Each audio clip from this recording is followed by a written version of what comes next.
Hey, what's up, ladies and gentlemen? This is the premiere episode, the first episode of On the Fence. This is your boy Big Don, and sitting on the side of me is... This is Garrett Scheck-Snyder, and we are on the fence. We're excited to be here. Little bit of a rundown today. We are going to be focusing on sports and football and what's happening on in the football world. We're going to start out talking about some of the NCAA things going on, and then we're going to get into more specifically LSU and Joe Burrow because that's a big thing right now. Then after that, we're going to talk about the NFL, some of the scandals and scores going on there, and we'll finish with the Saints, as DK is a fan of the Saints, and I am not. I am a fan of the Atlanta Falcons. Everybody make mistakes sometimes. You can hate me for it if you want. And then we're going to go over some predictions for how we think the season's going to go, and ultimately who we think will be in the NCAA playoffs and in the Super Bowl, or at least has a shot at it. So without any further ado, we're going to get into the NCAA and some of the scores and upsets from the beginning of the season. You got any certain one you want to cover? Outside of the LSU track meet, I don't know if it was this week or week before last, but I did kind of want to shout out Southeastern for playing Ole Miss to a very close game. 11 points, right? Yeah, 11 points. And that game could have been a lot closer with the score indicated, even though it was already a small margin. That touchdown could have came in garbage time. From what I've heard, those guys went up there and played a heck of a game. And I think games like that is a benchmark for the program. You know, that may allow the program to get more Power 5 bounce back guys, and may allow them to get better JUCO guys and high school guys that start to realize, do I want to play right away, or do I want to go sit on the bench for a year or two at a Power 5? So it was a dope time. As an alum, I'm happy that they pulled it. Absolutely. Pulled that game I actually got to talk to Coach Selfo, the head coach of Southeastern. Yeah. He was impressed by the effort, his biggest takeaway was they've got to quit with the turnovers. Yeah. Playing a big school like Ole Miss, I understand it. You know what I'm saying? And I'm not critiquing them too much. That was just words from the head coach. And this is their second year in a row playing, a big SEC school. Yeah. Last year they played LSU, and they didn't do horrible. I mean, offensively they weren't able to get into the end zone. Right. But they did move the ball. Right. And LSU didn't run away with it until the very end. Yeah. And then they got a transfer from Arkansas, Cole Kelly. Yeah. That guy can ball. I haven't seen a whole lot of passing yet. He had a passing touchdown last night, and then they seem to primarily use him for running the ball. He's a big guy. He's got to be 6'5", 6'6". But I'm excited to see how he does. Yeah. Going into the season, or going further into the season. So LSU and Joe Burrow. Hey, the man, the GOAT, Joe Burrow. Sorry. No, you can go. Never in my life did I think I would see LSU put up 66 points on anybody, but to do it in 2 weeks in a row is crazy. And Vanderbilt doesn't have a premier defense, and neither does Northwestern, but they're still both D1 schools, right? And they still have talent on the field, right. With Northwestern being a sophomore school, like Southeastern, obviously that was their money game. But to basically go tit for tat with Texas, that quarterback, he has a draft grade of within the first couple of rounds when he comes out, and then to do the same thing again last week. I honestly think it's have more to do with having to change the philosophy on offense. Les Miles is a good coach, but he was more run oriented. I think when you bring in a fresh mind offensively, a creative mind, it shows, because they've always had the talent on the outside at receiver. When you look at how many receivers, Pro Bowl, all-pro receivers that LSU's produced, there's no reason why we shouldn't have been averaging 30, 35 a game easy. So I really just think that it's a change in the guard. And in college football, it's all about getting your best athletes in space, putting defenders in a bad spot, attacking from the hashes. So I'm not surprised. And hopefully it's become the new norm. That's what I'm hoping.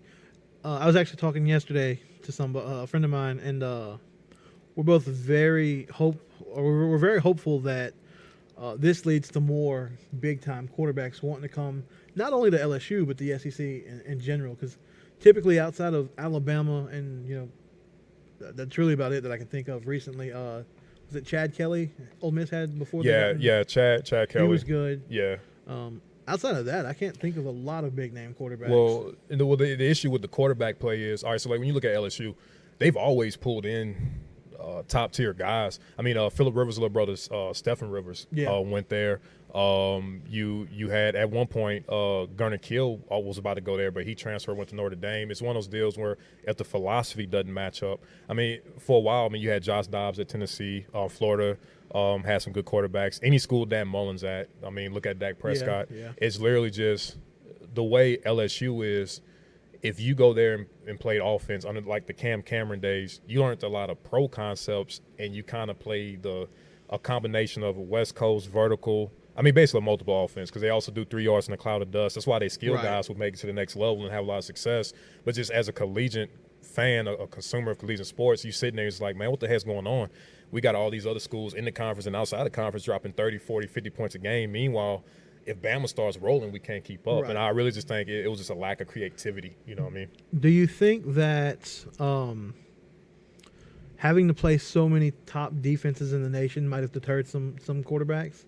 Because, you can come to the SEC and you're gonna play against, Florida's typically got a good defense, LSU, Alabama, and then you got Georgia. Any of those teams are going to have good defenses any given year. And you can put up more points probably at Texas against some of the, I want to say the Pac-12. Yeah. Defenses. I think it's more just like a want and a fit. And like I said, the SEC guys are getting top tier quarterbacks as well. It's just if Kid A, and historically, if Kid A decided to go to Arkansas, and in high school, he might have been better than quarterback B, but quarterback B decides to go to Baylor or TCU or Cal. Historically, over the last 10, 15 years, they've been putting up better numbers because it's a wide-open attack. You know what I mean? Which is why there's a misconception that no defense is being played in the Pac-12 or the Big 12. But every school basically runs some variation of a spread. And in that situation, it just becomes, okay, we got to get 1 or 2 more stops.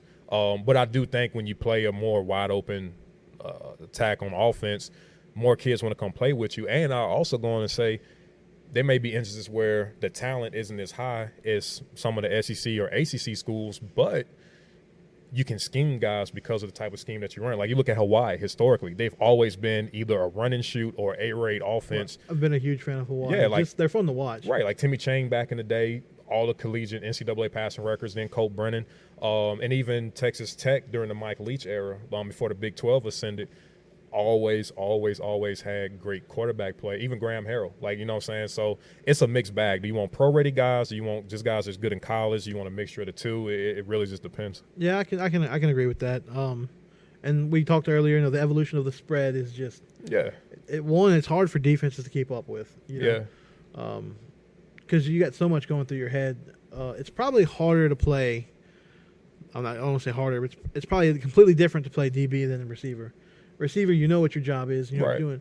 As a DB, you've got to be prepared for anything that receiver can do. Right. And any kind of play that happens. Because you can't just, even on run plays, you can't just cut inside. And, you know what I mean? Because of RPO. You know exactly, what I mean? Exactly.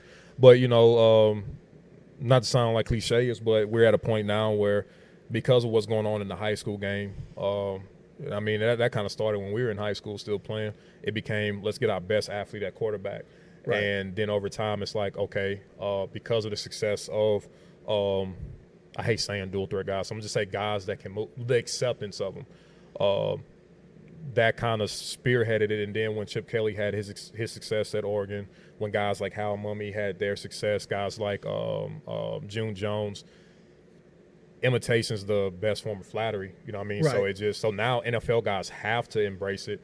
And I think what's hurting defenses is on the college game, you got the numbers, you got the depth, but it's hard to really sub in and out, even with the rule changes. Yeah. In the NFL, you only got 45 guys playing and another 8 in street clothes. So it's like, what do? You know what I'm saying? Because with the RPO, you gotta be worrisome of the quarterback. If the quarterback can move well, then the running back.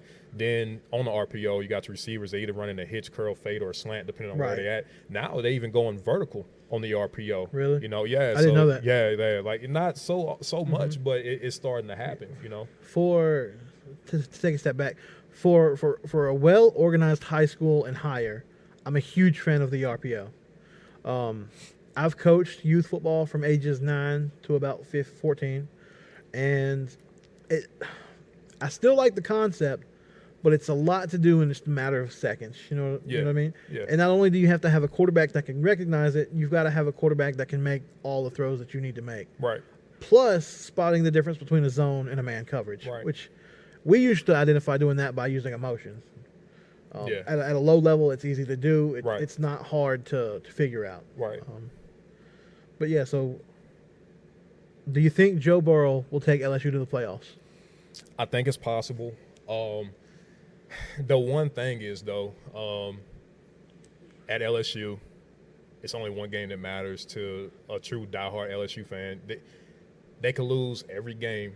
And Did you beat Bama? Exactly. Bama, since Nick Saban's been at Alabama, he's gotten coaches fired. Like coaches that are winning 8, 9, 10, 11 games. Yeah. He's getting cooked because you can't get past one guy. I would say he's the primary reason for getting rid of Les Miles. Yeah, because Les could not get by. It got to a point where people are like, I had a friend of mine, he literally used to say, Les is that guy that he's good enough, but he's also bad enough to where it's like you can't really get rid of him, but you want to get rid of him. But it really was just because of one guy.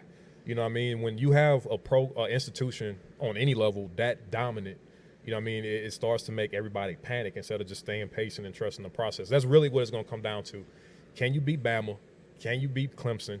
If you end up playing a Pac-12 or Big 12 school, can your O-line and D-line dominate them? Because historically, spread linemen are a little bit smaller because just a stylistic Well, you got to be matchup. able to move more. Yeah. You have to cover more ground in less amount of time. Yeah, like going back to the Cam Newton year at Auburn, that's really why they beat Oregon because they're in the trenches. They were exactly. stronger. They were better. They were more steak and potatoes. You know what I'm saying? So Yeah. that's what it's going to come down to. If they can get past Bama, I got confidence that they can not only go to the playoff but win the whole thing. Okay. Yeah. I'm going to agree. Even with a one loss to Alabama, I think LSU can make the playoffs. Yeah. It does LSU no good to do that if they run into Alabama again and can't win. Right. You're just wasting air miles, to be honest. Offensively, there's nothing that says LSU can't beat Alabama. It's Right. just not there. Right. Defensively, there are concerns. Vanderbilt put up 38 points against LSU yesterday, Yeah. and that concerns me because Vanderbilt. I love their quarterback. He's a good kid. He's talented. But you got to buckle down at some point, right? Yeah. And I think with their defense, they're extremely talented, and I think they're a little bit younger too. Like they're starting, a true freshman at corner, Stingley Jr. I think by the end of the season, I think that they're going to the points allowed is going to start going down. But this is also the thing too. When your offense is scoring quicker, you're on the field more, so that's the chances of giving up more points, more yards starts to happen. I think you saw a lot of that during the Texas game. Yeah, right. Yeah. Nobody's used to LSU scoring this quickly, at least Right. not in recent history. Right. Maybe during the Matt Flynn era, and that was still a decade ago. And Mettenberg. Yeah, I like Mettenberg. Yeah. But yeah, I mean, and then on the flip side of that too is, it's just a sign of the times. I really think college football is getting to a point to where you're gonna be happy if you only give up 30, 35 points. At the height of the Tony Romo era in Dallas, they were putting up 38, 45 points a week. So the defense only had, like, if the defense gave up 20 to 24, which is kind of a lot because if you're not in the teens to 10 or lower, right. Typically that's where you want your defense to be at. But when the point differential is 20 points, right. Even though technically you're getting up a lot, it's making your defense look even more dominant than what they are because all they're doing is pinning their ears back, getting after the passer towards the end of the game because they're playing catch-up mode. And that allows for a more of the bend, don't break mentality. Yeah. You can let them get to the 40-yard line and kick field goals all game long, but if you can't score more touchdowns, you're not going to win. Right, like the one Super Bowl season the Saints had, that's pretty much what the defense was. Exactly, We baiting you into turnovers, and I think the college game mirrors that example. I think it has to. Yeah. Especially your SEC, your big Power 5 schools, they're athletic schools. You know what I mean? Yeah. Maybe not. Vanderbilt may not be that good in football, but they just won baseball. They won the national championship in baseball. I really don't think Vanderbilt really cares about the football program too much. I really think they put more of their money in the baseball in basketball, and, They're it, better at it yeah, traditionally. and it shows. I mean, football in college is an arms race. Who has the better facilities? Who has more of this? Who has more of that? I mean, and let's be honest. There's gonna always be some under the stuff table stuff that I happens think in college athletics. So even where your even in boosters high at? school, I think that happens. Maybe not to the extent, there's not And- multimillionaires running No, around. in high school it does. I know when I'm not gonna name the schools, but growing up in Baton Rouge, like you understood, in junior high, if you were playing for Breck or if you were playing for your school, you were hoping that a private school showed up. I mean, there are instances with there's actually a guy who made it professionally in the sport, and I'm not gonna say this school, but the state actually they looked up the address and there was a big open field with a mailbox. I mean, it happens. I mean, but at the end of the day, I really don't care if a kid gets money, because people are profiting off of the kids. Right. I just don't want it to become an arms race to where you got schools dumping thousands of dollars into kids' pockets, because not every Power 5 school, not every FBS or FCS school on the D1 level break a profit. When it comes to athletics, you know what I mean? So, but yeah, I mean, but that's getting on a whole nother subject about should athletes get paid or not. Well, as a matter of fact, one thing I wanted to talk about was I know in California and in Georgia and I think a handful of other states, they're trying to pass a bill that will allow college athletes to receive endorsements from companies. Personally, I don't have a problem with this. These kids are working more hours than most people with careers. Yeah. They're definitely putting in harder work. And I have a bunch of friends that play for Southeastern, which is not a big school. Right. They wake up at 5:30, they work out, Mm-hmm. they go to class, then they go to practice, they go back to class, then they go to practice, then they go to study hall, along with traveling every weekend. Mm-hmm. And the schedule is daunting. It's incredible. And they also got to get treatment in. Exactly. So they're exactly. nursing something like you better go to treatment. Exactly. So it's a never-ending door, and then you got your obligations that you have to fulfill on behalf of the program. If you're sacrificing that much, I'm not saying I don't think the school should be allowed to pay you. I'm okay with that. But we lost the NCAA football game a while back because they weren't getting paid by EA Sports. Because Ed O'Bannon made the lawsuit, and the thing is like when you look at the settlement checks, guys were only getting like 40, 50, 60 bucks, basically the cost of the NCAA game. Right. The way I feel is allow them to take endorsements, because what's going to happen is, because even with coaching contracts start bankrupting some of these schools. So like let's say I'm coaching at Old Dominion or Middle Tennessee State. Right. I can have it in my contract. Give me an extra $1.5 million if I make it to a bowl game. That school might not even be breaking even, but if I get 6 or 7 wins, make it to a chicken crab bowl game that didn't exist 10 years ago, they got to give me my 1.5. And the thing is, with some of these bowl games, at least that's what they used to do. Let's say you had a bowl game, Fresno had an automatic bid in to, like, let's say the Kraft for Hunger Bowl, if that's even still around. And let's say the other spot, you had either FAU and FIU were both jockeying for the other one. They would actually call the bowl and like negotiate. They're like, hey, look, you don't have to give us any tickets. Instead of the payout, give us this instead, boom, boom, boom. Then the other school might come in and undercut them. What I think is just allow student athletes to get endorsements, because if you force the schools to start paying, big money revenue, the revenue generating sports pay for the other ones. So like let's use LSU or Southeastern, just any football centric school. Right. It pays for volleyball. It pays for rowing. For schools that have wrestling, it pays for, let's face it, women athletics. Not every women's basketball team outside of the normal 10 to 15 that are blue bloods, they ain't breaking even. They not generating a profit. Right. So it covers a lot of women's sports. And because of Title IX, you're going to lose a lot of women athletics. Then because of that, you got to cut some of the male athletics. Right. So you're opening up Pandora's box. Like, I get it. These kids do deserve to be paid, but just allow them to accept endorsements, because you can turn them if you end up doing that, you make the schools pay them. That 36-year-old that ain't got no eligibility can now go back, because they have to become state employees. Right. So Tim Tebow can go back and play for Florida. Yeah. Do you really want that? No, and I'm in a total agreement with you. I'm all for the endorsements from companies, to use their name and their likelihood. Right.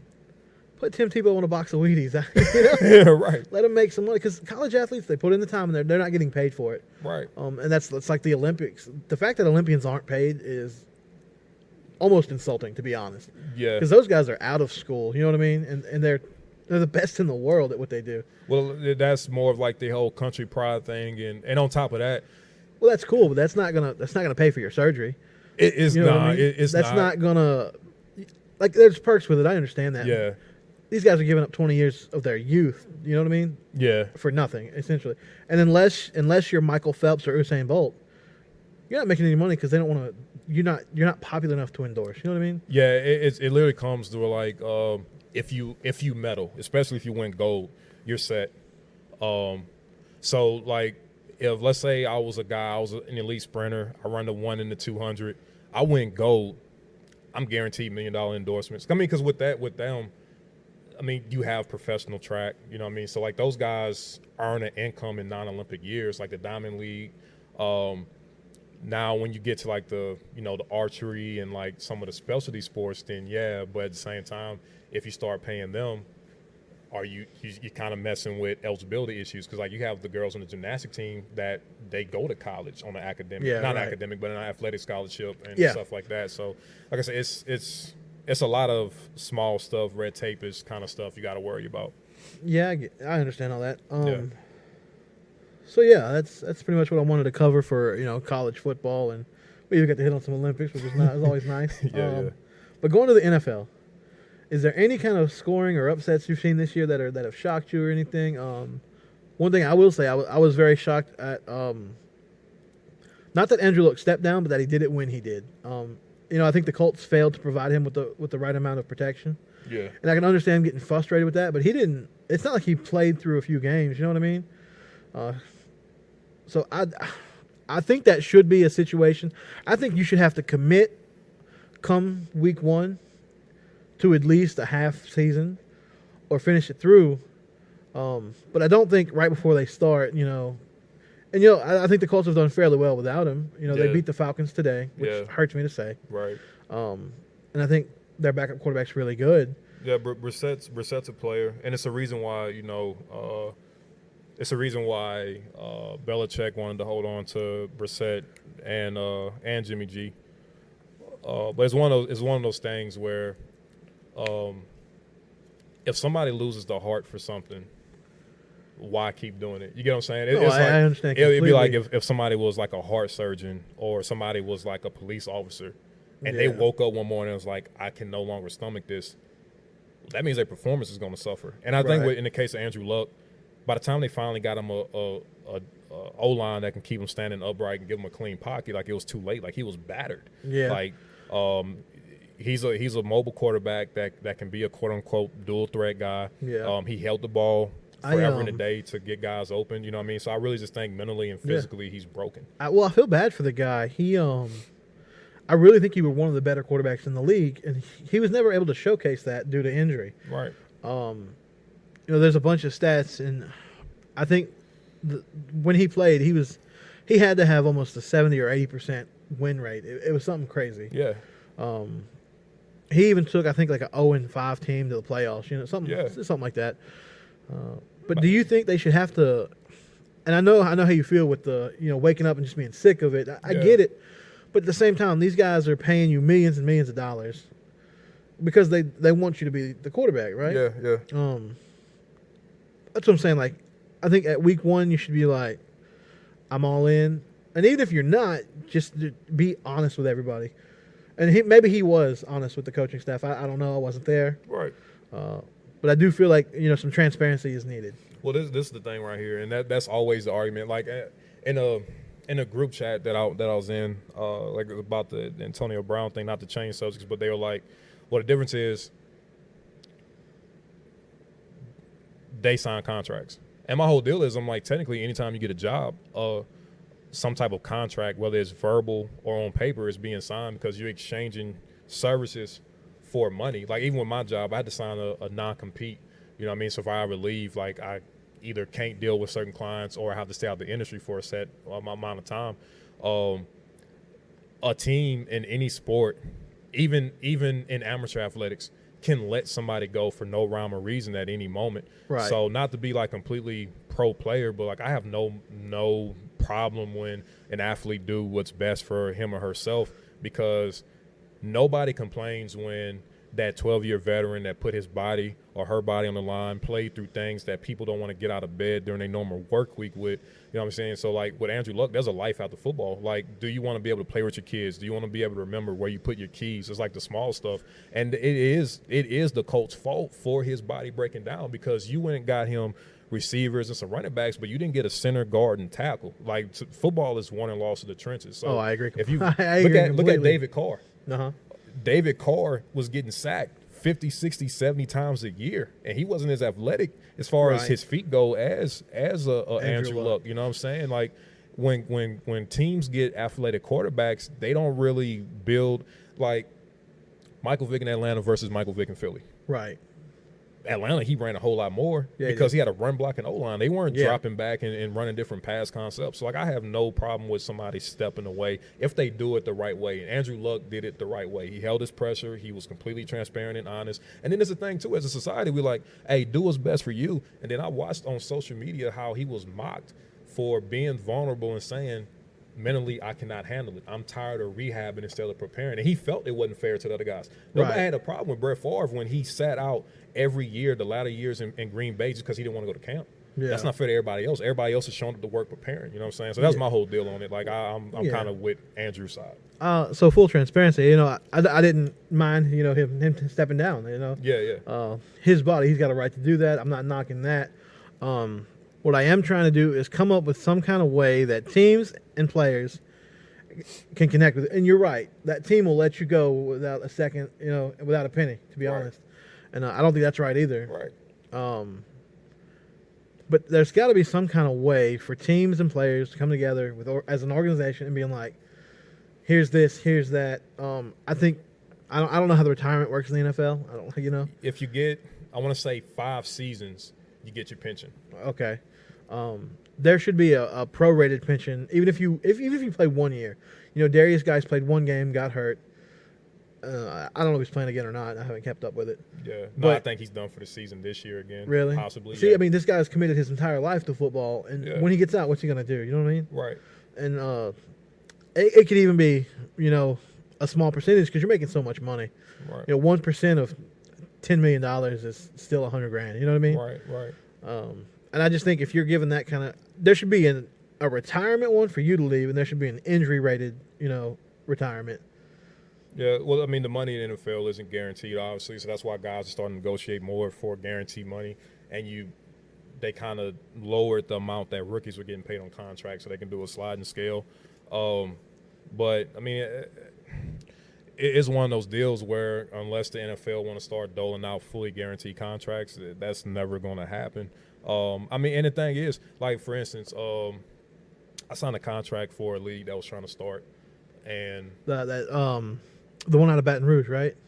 Well, the headquarters for the team locally was out of Baton Rouge, but this league was based out on the East Coast. Okay. And you had basically hundreds of football and basketball athletes sign contracts, and they never saw the light of day. They folded. I made an Arena League roster.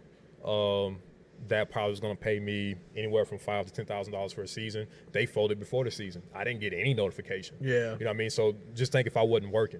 Yeah. You know what I'm saying? So so that's the thing is like, so as an athlete, you have to basically always keep yourself in interest. And then if you're competing, also have your teammates back. Like, it's a fine line because you got to be rah-rah for the team, but then be rah-rah for your wallet. You know? I get it. And, you know, I like it when parties can be mutually, you know, beneficial. Yeah. I know we're not in a spot where that's always possible, but right. I think the more we talk about this, the more it becomes, you know what I mean? Yeah. The more attention we bring to it, the better off we'll be. Moving on to the next one, something you've posted a lot about on Facebook. Antonio Brown. AB. So I'm going to start with how he acted in Oakland. Yeah. Well, I know you think that the hit that he took a while back from Burfict, I know you think that might have. I'm not sold on it. I'm not saying it didn't happen. You know what I mean? Right. There were problems in the locker room that they just weren't as involved as they had been before he left Pittsburgh. but I think the whole situation in Oakland was not right. And to be honest, I've never been a fan of Antonio Brown, and it started because I was being petty. Julio Jones is better. Julio Jones is the best receiver in the league. I'm going to get a lot of hate for that. No, but I mean, no, you honestly, before I hop on the AB thing, you really can make that case for Julio. I really feel, in no particular order right now, outside of Julio, DeAndre Hopkins, people feel he's a system guy, but Mike Thomas, Mike Evans, and at the fifth spot, you can make a case for either Keenan Allen or Odell Beckham, however you feel. You know what I'm saying? But I mean, that's pretty much like, you know, the pecking order. You know, what I mean, first 5 or 6 guys. What I think is very intriguing about this is that you just named 5 or 6 different guys, and none of them play like each one or the other. You know what I mean? Yeah, I mean, and AB's in that conversation too. Oh, absolutely. Yeah, you know, AB is definitely one of the best. Great route runner, great footwork. He can Tony toe tap, you know. Yeah, I was about to say, you know, toe drag swag. You know, obviously has immaculate hands. He's great at coming back to the quarterback when it's a scramble drill. Yeah, all the things he can't teach. Now there is one tell that he has. He leaves unless he's changed it. He actually used to leave his gloves unstrapped on run plays. Really? Yeah, a lot of receivers have that tail. Like, I have a little cousin that's playing high school ball currently, and I tell him all the time, like, come off on every snap. Right. Like, it's the same. Like, guys will tug it's like little tails. Like, so next time you're watching games, like, watch receivers. Like, Julio actually does it too. Like, he'll actually tug his gloves. Yeah. And that actually keys the DB. I don't know if we'll get the chance to see Antonio Brown do that anymore. Right. But, you know, going back to Oakland, you know, and I hate to relate this to politics because, you know, we're trying to have fun. But right. So when they announced that Judge Kavanaugh was going to be, you know, seated in the Supreme Court, the rape allegations came forward, the sexual assault allegations, and I'm not going to sit up here and say that it didn't happen. You know what I mean? Right. Do I think something happened to I forget the victim's name. I forgot. It might be like Ford. I think it's Dr. Ford. Yeah, something. I do think something happened to her, and you know, I hope she mentally recovers from it. You know, it's something unthinkable. You know, at the same time, there is an assumption of innocence, and I'm not going to condemn a man based on no evidence. Right. Or a woman or anybody. Right. And I thought the same thing had happened to Antonio Brown. Right. She made the allegation, but there was no evidence of it. That being said, Oakland saw something they didn't like there. Maybe you can elaborate on this because I didn't hear this. So, the Ray Rice situation was the seminal moment for how the NFL handles situations, be it right or wrong. And what's crazy about the Ray Rice situation, if it wasn't for that video being sold to TMZ and a diminishing return as far as the production on Ray Rice, right, he would have played a couple more years. Now, with that being said, because they had suspended him for 2 games, they tried to come back on some double jeopardy type deal. The judge at a higher appeal court, and there was a woman, said, no, he already served his suspension. You can't punish him for the same act. And so basically the deal with Oakland is, do you want to take the chance of inviting that situation because you do not want a picket line outside?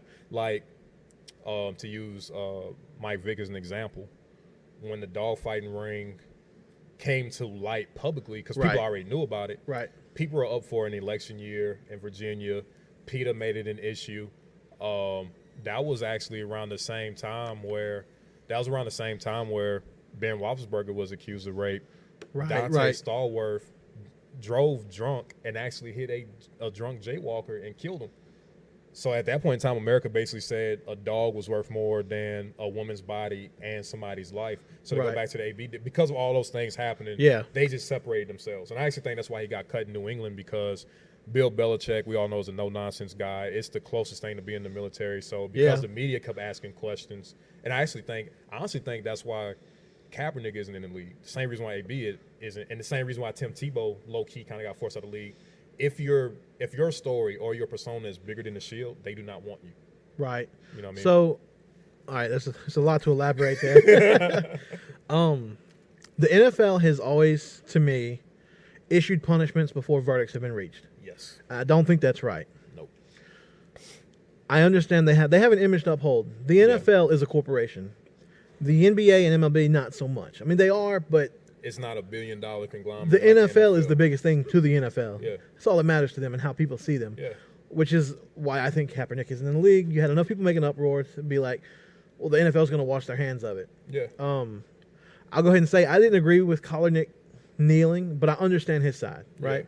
Yeah. I get it. I'm not knocking him for standing up for what he believes in. I just don't agree with him statistically. Yeah. If that makes sense. No, I get you. I get you. And we can talk about that. Yeah, that'd be a some later other, date yeah, time. Yeah. yeah. But I get it. And the NFL, like I said, has always, they've always issued punishment before the verdict. And I don't agree with that because now Ray Rice, I think, was a little bit different because there was a video. Yeah, regardless if it was sold or not, or however the NFL got their hands on it, you saw him, punch the lady, right? Yeah. That's always wrong, Yeah. You're a professional athlete. And I don't think the NFL should have to, put up with that. Video evidence is one thing. How'd you feel about the racist comment made by Antonio Brown about the coach of the Raiders? So it was wrong, but I did laugh. Because, like, who? Oh, I did too. It was who hilarious. Walks up and called a GM a cracker, you know what I'm saying? But so there's a camp that believes AB did it to get out. There's also a camp that believes AB is off his rocker.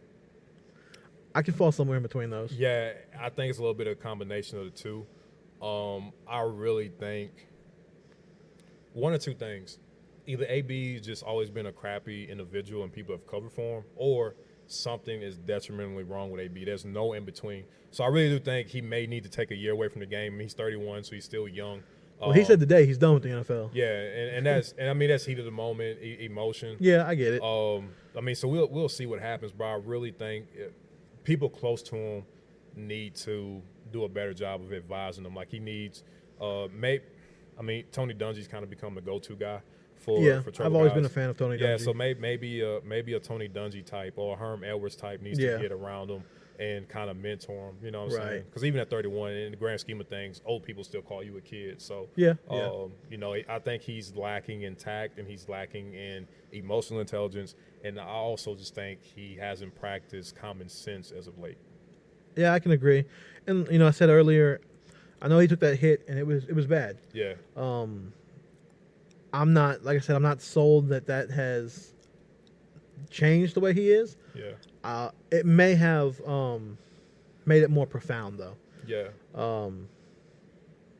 Yeah. So as far as the AB thing goes, I don't think the Patriots were wrong for getting rid of him. Yeah. Belichick has always run a tight ship, like you said, and it works. Yeah. And the one thing about the hit, you remember Trey Mason? Yes. You heard what happened to him. Like, he took so much, concussions. Like, it actually changed his personality. He has, a mind of a 10-year-old kid. Being in the military, I've met several guys who've had, after 3 or 4, sometimes these guys, they become unrecognizable. It's like, and I understand the NFL wanting to fix this, right? Yeah. Now, there are some rules in the NFL I don't agree with. So after Aaron Rodgers got hurt because somebody landed on him, they said, well, you can't tackle a quarterback and land on him. The very next year, 2 or 3 games in a row, Clay Matthews tackled the quarterback, landed on him, got 15-yard penalties. It's like Tom Brady when he blew his knee. You can't hit a quarterback at knee level or lower unless they're a runner. But even then, yeah. And it's scary when you get your head wrong. I mean, any contact sport or collision sport, you're going to get wrong a couple of times. And it's scary because you want to have a fully functioning brain. You want all your faculties working. Well, Brett Favre had an interview, and he was like, after his last year in Minnesota, I think the Denver called him and was like, hey, we want you to come play for us. And he's like, look, I've taken so many hits. And Brett Favre had, 200 and something consecutive starts? Yeah, something crazy. Bang near 300. Yeah. I don't think that record will never be broken. No, I mean, Eli had a shot until they benched him twice. Yeah. And that was the closest thing. But, yeah, he got on the phone. He's like, look, I love the game, but I'm starting to have memory loss. There are things that I can't remember. And he's like, I'm going to step away from the sport, which is, it's great. He's retired already anyway. Right. But concussion protocol I think it's a good thing. I really do. Yeah, there's even concussion turf now. Is there? Yeah. See, I didn't know that. Yeah, I played last week on on the field, and any facility with artificial turf, they have to get concussion turf installed. I think it's more pellets, and the grass is a little bit. I mean, ain't gonna lie, soft as all get out. Really? You know what I mean? Yeah. I mean, and young athletes now, especially on the high school level, they're spoiled. Like a lot has changed in the last decade. Well, we played on a high school field together, and it's an expensive stadium for sure. Yeah, facts.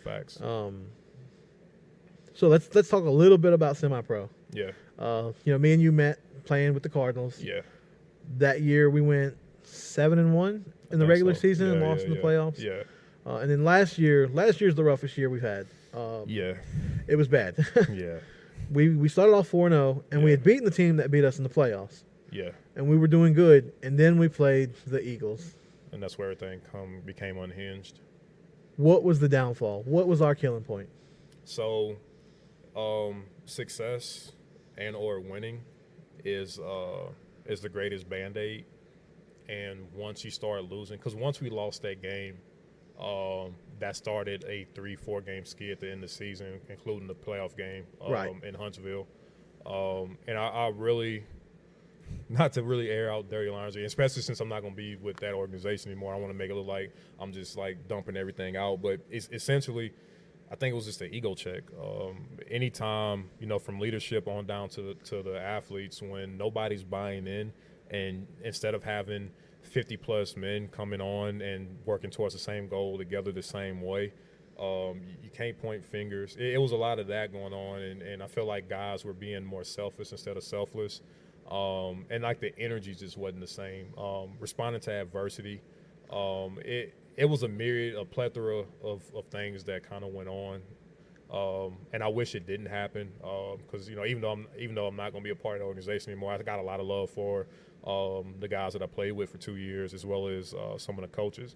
But it just if I can go back in time, I would have literally just stopped everybody and said, okay, if we don't stick together now, because we went from being ranked top 10, top 15 in the Southeast region of the states to being unranked and out the playoffs. Right. So 2 years in a row, we missed out on the ring. So I agree with you. I think, we were down going into halftime, I believe, or somewhere close to that. Yeah.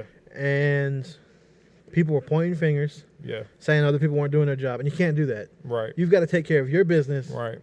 And the guy next to you has to take care of his business. Yeah. That's the only way to win. Yeah. Because if you say this guy ain't worrying about it, you're getting distracted by this guy. You're not doing your job, and it's going to come crumbling in. And actually, there are some things in between the lines that happened. Like there were some instances where guys came in and changed blocking schemes, changed route combinations, and we actually had a couple of drives stalled because of that. And you know how I felt about some of the coaching decisions, regarding me on both sides. I think we were all there. Maybe not for the same reasons. Yeah. With the Eagles, I didn't agree with some of the play calling. We ran a lot of RPOs, which can be successful, but we had such success doing everything else, Yeah. So one thing is, like, the first year we played, right? Yeah.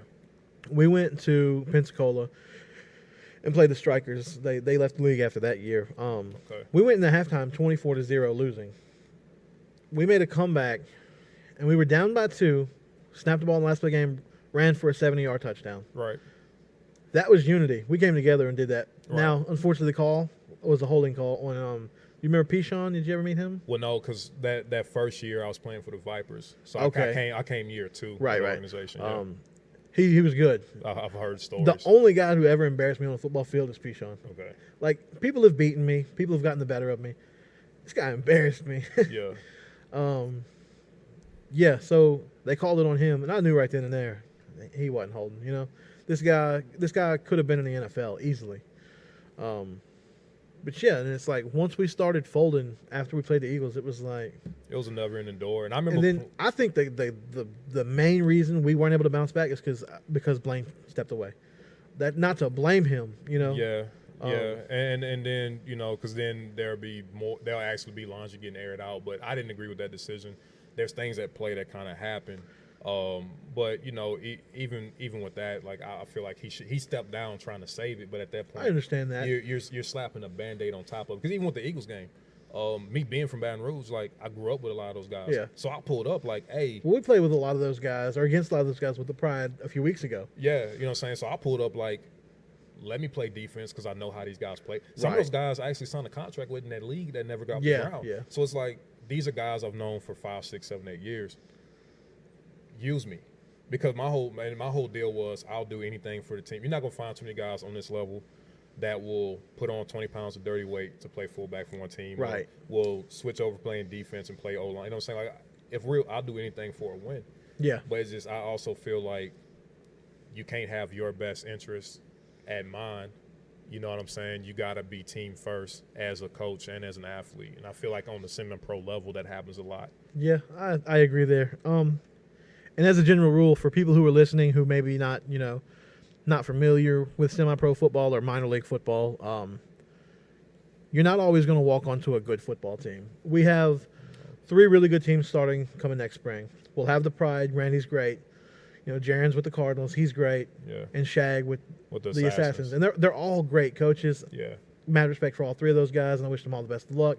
I haven't personally made a decision on if I'm playing next year yet, so we'll see how that goes. But you could just as easily walk over to Biloxi where they had the Outlaws, and you can talk to Lance, our kicker, and he'll be like, "Nah, man, it wasn't good." Yeah. And there's a lot of teams that will lead you astray. They'll promise this and that, and they'll never deliver on it. And these are the same teams that don't win games for years at a time. Like I missed out on opportunities trying to curate film for a CFL look because on this level too, it's sad, but like you actually can't even let people know what you're working towards if you have something because you'll get sabotaged, be it by coaches or by teammates. Right. Which is sad because if one person make it, everybody else can make it. Oh, absolutely. One thing, the hardest worker I've met at this level is Daniel Farley. Yeah. The man works probably harder than anybody I know, to be honest. Yeah. He's always out there, and he doesn't wait for it to cool off. He doesn't go out there early before sun. He's in there in the dead of heat, just working. He puts in his work, and like I actually see a lot of myself in Fairleigh because I'm about 4 or 5 years older than Daniel, if not more. And I used to tell him, I used to keep him up all the time, like, "Hey, bro, keep doing what you're doing. It's gonna pay off. It's gonna pay off." You know what I'm saying? I know he's actually going back to the Cards. It's really ain't a secret. Like I've even posted it. Like I've made my decision to go to Slidell for Shag. Because on any level, when you have a coach that you you feel like has your best interests at heart and you know that he believes in you, and that's like I said that's actually why I decided to go to Slidell and play for the Assassins is because like I felt more love from the coaching staff. Yeah. And I'm actually following Coach Wimpy too. Yeah. I got a lot of love and respect. Yeah, I got a lot of love and respect for him. Just being around him, I learned stuff about football that I didn't know myself, and I've been around the game since I was 9. Yeah. So I haven't made the decision on playing or not. And it keeps me awake longer than it should. Yeah. Because I love all those guys for all 3 of those organizations. Coaching wise, I think when you got Coach Wimpy, who's the best offensive line coach you're going to find at this level, there's no ifs, ands, or buts about it. Yeah. Maybe even at some higher levels. I have no doubt Coach Wimpy could have coached at some colleges. Yeah. And Coach Shag has been so successful as an offensive coordinator. Yeah. I mean, the first year he was with us, we averaged probably close to 35 points a game. It was something crazy. At the same time, Coach Jaren, he's ran top defenses, Yeah. So it's like, I don't know. Yeah, but it's just one of those deals where you on this level you got to play for somebody that you have confidence in, somebody that you believe in. Because if you don't buy in, and that's on any level, you're not going to really have any success. And with me, I'm all about structure and organization. That's what brought me over to the Cards, as well as Cody Clemens, my fraternity brother. He told me to come out. And that's the same thing that actually drew me to going over to Slidell, like showing up and you have a full coaching staff and you're getting coached up, you're getting better. Having an outside linebacker / DN coach, you know what I mean? So flip side of that coin, though. Yeah. The Cardinals are proven to be structured and organized. You know what I mean? Yeah. With any new team, regardless of how the coaches are, you don't know how things like that are going to play out, right? Yeah. We know before the season starts that Jaren's going to have the buses we need. He's going to have the way to travel. You know what I mean? Yeah. It's going to be the same fees for the last 3 years, things like that.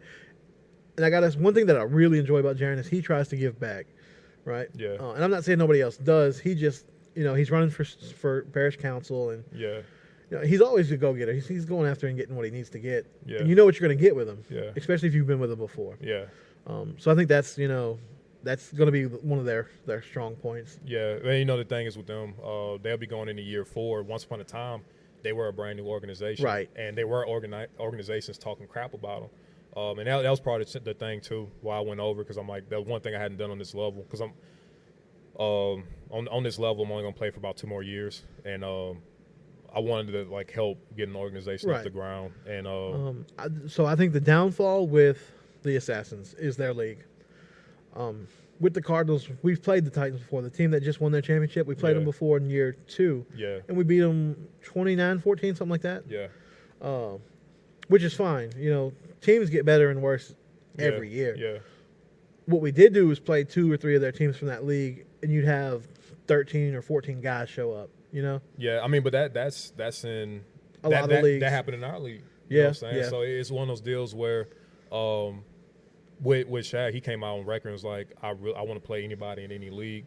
And on this level, the premier league is the APDFL. Right. Because even in the XSFL that we're with the Cardinals, I felt like I stepped down the competition, honestly. Yeah, I can see that. So it was one of those deals where I was just like, if we were in the APDFL, Well, that's what they moved to. yeah.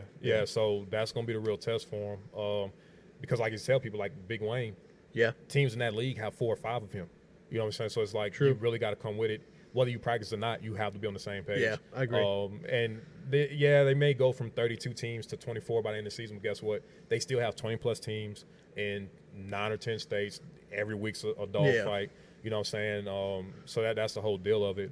And I have a lot of respect for that league. Any league that has their own website, any league that has publications. And I really think that league probably motivated the minor league publication to start monitoring yeah, for it. sure. You know what I'm saying? But like I said, it's going to be an interesting time in the spring for minor league football in this area, stretching from St. Tammany all the way through. Gotta Baton love Rouge. having football year round. It's the greatest thing. Yeah, for sure. All right, so we're going to end off things on predictions for the NCAA National Championship and your Super Bowl picks. You can go first on this one. All right, so before the season, I thought, because for the last couple of years, I've had it in the back of my mind that coming out the NFC, it was going to be either Carolina or New Orleans.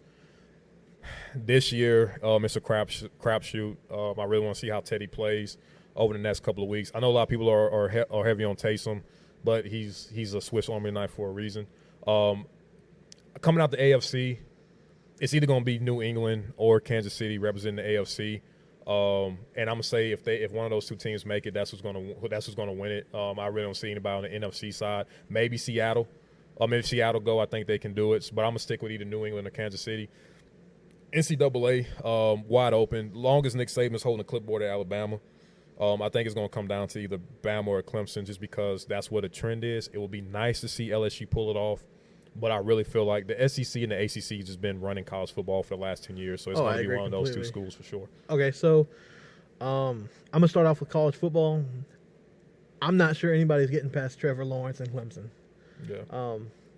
For one, they've got a solid defense. Yeah. When you only allow Alabama to score 16 points, now I get it year in, year out of changes, but you're not going to veer too much, typically.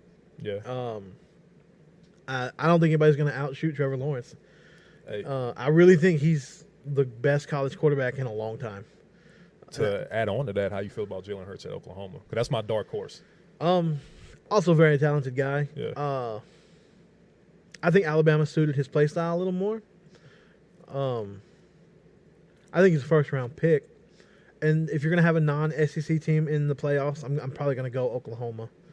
Yeah. So it's a possibility. I would like to see Bama, Clemson, LSU, and Oklahoma in the playoffs. I think that'd be one of your best playoff runs. Like I said, I don't think anybody's getting past Trevor Lawrence. And I would like to see the playoff get expanded. I actually wanted a 16-team playoff in the beginning. I would like 8, to be honest. Yeah. I know it takes a lot. I would make a few more bowl games, playoff games. It's an easy fix. Yeah. Neutral sites, whatever. NFL, it's hard because nobody's at a super. I thought the Seahawks were at a strong start and they lost to the Saints today. Both of my sleepers that I picked for each division are out. They're not out, but they're not doing as good as I thought. I thought the Colts were going to be good, but they lost Andrew Luck. Yeah. And then I thought the Bears had a shot. You trust Trubisky? That's their downfall. Yeah. I watched him play in the playoff games, and he was accurate. He was really accurate. He's had a slow start this year, so both of those guys have kind of like. Yeah. But I'm going to go. Yeah, you got to go New England. I don't think at this point there's any way you can go against them, at least this early in the season. I'm giving New England the edge over Kansas City. Sophomore slump for Patrick He's Mahomes. been hot so far. I know. Him and Lamar Jackson been balling.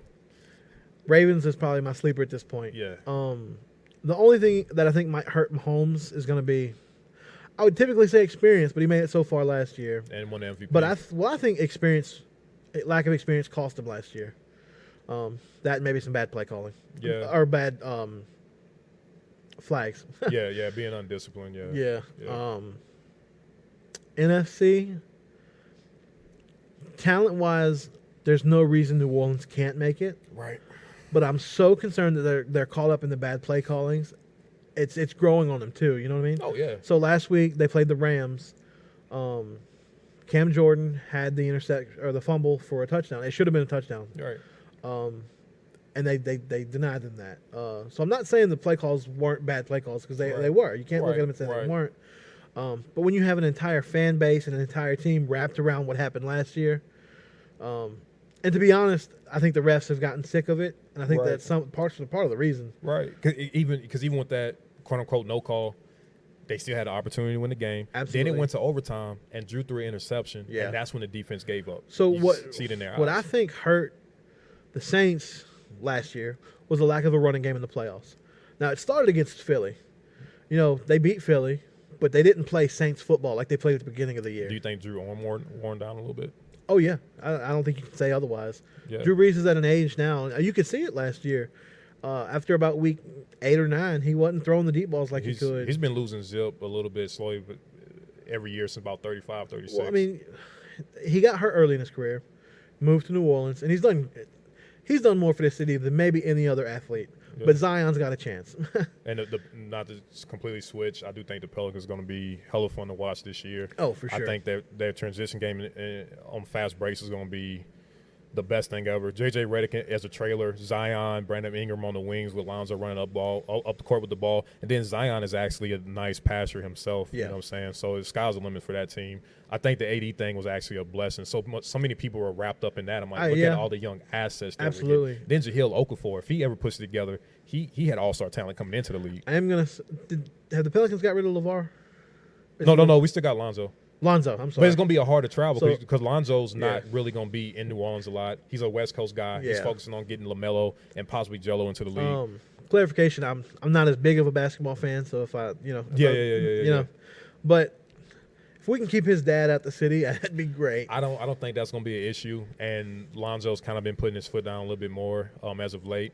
Like I said, man, look, Lonzo is 6'6", great court vision, gifted passer. Even though he has a funky release, I have confidence that he can. Pretty bad jump shot, though. Huh? I think he can give you 15 to 20 still. Yeah. I mean, there's been a lot of funky releases in the course of the NBA. Yeah. I mean, I could spend 30 minutes just talking about funky releases. But like I said, I really think they have so much young talent. If they can, when it's time to pay all these guys, 3-4 years from now, they paying out. I think they can keep 6 to 8 of these guys together for 5 to 7 years. Oh, you're gonna get a playoff team. Yeah, I think you get a playoff team more times than you will not. Actually, I would not be surprised within the next 6-7 years they can keep about 70% of this team together. They may bring the city a championship trophy. Well, yeah, I mean, New Orleans has never been a basketball city, and they have the chance. So I'm excited about that. They're bringing guys like me who don't traditionally watch. You know, I might watch the NBA Finals. Yeah. I might watch some of the playoffs, but I don't sit down and watch regular basketball season games. And the Pelicans are giving me a chance to do that. If you want to watch beautiful, I really think the Pelicans have an opportunity to play a beautiful brand of basketball. There's so much potential with, cutting, moving off ball, a lot of shoot. I would not be surprised if the Pels average $110, $115 a game. That'd be great. So to finish out my predictions, I'm going to go New England for the AFC. And I think the Vikings have a strong shot at the NFC. You believe in Captain Kirk? I think he's better than some people will let on. But even if he's not phenomenal, he's got the weapons around him. Yeah. They've got a good receiving core. They've got an outstanding defense.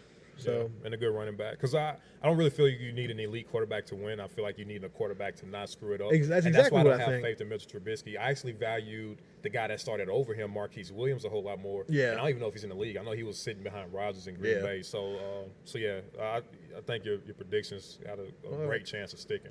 All right. So what is the overall record the Saints are going to finish with? Whew. If I'm being fair, I think I'm going to give them 10-6 and winning the NFC South. And I don't say that lightly. Yeah, so I'm looking again. Everything hinges on Teddy. All he's got to do is win 3 of these next 6 games. Yeah. So look, if they can go 8-8, 9-7, and this is the thing right here. As it stands right now, if they can split Atlanta, sweep Tampa, and sweep Carolina, or at least split Carolina, because I don't see him have a problem doing that. I really don't. And because with Carolina, it all hinges on Cam. I think Cam's not 100%, and that's really the thing. So I think if they can finish above 500 in the division, I think I'm gonna go 8-8 or 9-7 because I need to see where they at emotionally. Yeah. It's still early, so these predictions really don't hold too much weight. Yeah, even though it's 16 games, the season is a marathon. Anything can happen. Parity is a thing. For Atlanta, I'm a little torn. I thought for sure Atlanta was going to lose to the Vikings and to the Eagles, and they didn't. They pulled out the win over the Eagles. Excellent game, good play calling. What I'm seeing in the first 3 games is Matt Ryan's already 5 or 6 interceptions. Yeah. That's more than he had almost all last year. Yeah. He had even though people don't like to give him his credit, he had a near MVP season last year, but they missed the playoffs due to having everybody on defense injured, along with a riddled offensive line. Yeah. So I think Matt Ryan's got to stop throwing interceptions, which he's under pressure a lot. That causes it. Right. But I think they'll win. I'm not sure. But when they start playing their divisional games, they play 6 or 7 divisional games in a row. Right. They're not going to go on a 7 or 8 win streak. I don't see it happening. Right. I think they'll split New Orleans. I think they'll split Carolina, and I think they'll beat Tampa Bay twice. Yeah. Overall, I'll give them 9-7. Yeah, I think with a wild card. I think the NFC South is whoever wins that division, 60% chance. If the season ended today, they're gonna have to fight their way from the wild card. We're not sending 2 teams to the playoffs. Oh no, not this year. No. To be honest with you, I don't know if I see. And I know I said the Saints have a shot at it, but like I said, they're so wrapped up. I don't know if I see an NFC South team getting out of divisional round. Yeah, unless they catch fire in November, December, because it's better to peak late. Yeah, but like I that's said, true. it's every team in the NFC South right now has hang-ups, and it's already a competitive division year in and year out. Tampa, well, just 2 years ago, we had 3 teams in the playoffs. Right. Tampa, Jameis playing for his career. Let's face it. He is. To be honest, I think if he doesn't do anything this year, he's a draft bust. Yeah. That's just the sad way to look at it. So talented, you know what I'm saying? It's just every team has hang-ups, but they all got Super Bowl talent. Tampa Bay was one of my playoff picks for last year, and the coaching job had done such a good job at putting a good group of guys together. Their downfall was coaching. It has to be. When you watch, and Jameis did this early in his career, when you watch him start to get sacked and he just throws the ball in the air. Yeah. He got chewed out for it, but it was never corrected. You know what I mean? Right. He's still making mistakes like that. Right. So that's my breakdown of Tampa Bay. I think they have a coaching problem. And I think it might be too far gone for Jameis Winston. Yeah. He's got to show up or it's done. Yeah. Yeah. Going to Carolina, people are going to – Cam Newton's overrated as a passer.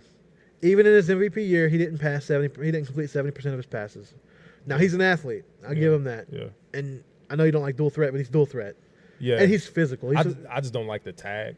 I get it. That'd be a I whole know who they nother label episode. it with. Yeah, that'd be a whole nother episode. Yeah.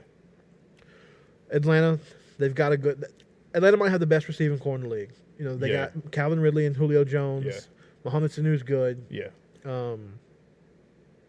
Their offensive line worries me. Yeah.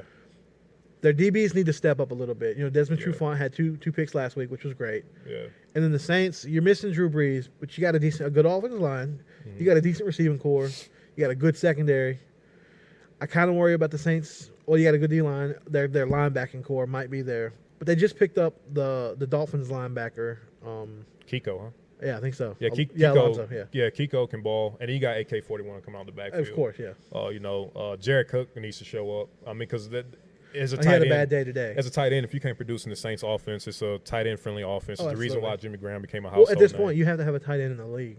If you're going to compete, you got to have a good tight end. Yeah, because it's the ultimate matchup situation. Because even in Oakland, man, Waller's been playing well. So like I said, we'll see what happens with the South. Yep, I'm looking forward to it. Yeah, for sure. All right, so that's going to wrap up our premiere episode of On the Fence. We're going to try and release weekly or bi-weekly episodes. We're both looking forward to it. Yeah. Next week, we're going to talk about... I don't know. We'll figure it out midweek. We may drop a poll and ask you guys. Which, by the way, just want to thank you guys. The feedback and the love's been awesome. I know for both of us, a lot of people, people we know and people we don't know, been encouraging us to do something like this for a long time. So the fact that we almost have 600 likes off of like 5 weeks of work is awesome. Please keep supporting it. It's greatly appreciated. It's letting us know that we have the potential to put a good product out there for you guys. And we got some surprises coming in soon. So please do like and follow the Facebook page On the Fence. You'll see a caricature of our faces with a mic on it. Also, we're starting a Twitter page. It's OTF Pod _. Again, that's OTF POD _. And hopefully this will be a bomb time with you guys. And one last thing, we wanted to take a shout out and thank University Donuts for sponsoring the show. Yep. And we want to thank everybody who's continued to support us. And we will see y'all next time. Next time.